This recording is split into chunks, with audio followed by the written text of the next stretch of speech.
Munti ko nang makalimutan yung tanim kong talong. Hindi ko pala tanim ng tatay ko.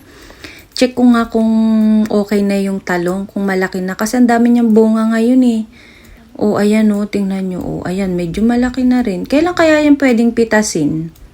Kasi yung unang napitas ko na isa dyan, ang laki-laki na. Ayan, pwede na kaya yung pitasin? Sa palagay nyo. Yung mga ganyang kalaki. Hindi ako mapalagay, hindi ko maano kung pwede na bang pitasin. Pero pwede na siyang kainin siguro. Kasi medyo malaki na naman, di ba?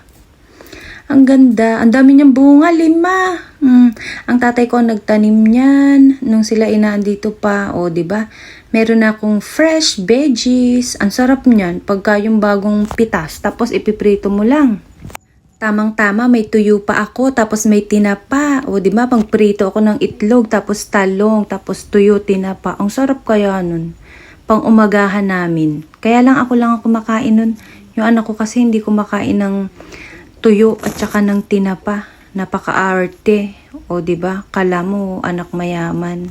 Siguro yung talong mga ilang araw pa kaya yan bago mapitas, no? Gusto ko na siyang pitasin, pero parang naliliitan pa ako. Siguro hintayin ko na lang mga 3 days pa, no? Check ko na lang ulit. Ay, ang dami oh, ang cute. Balikan kita sa isang araw.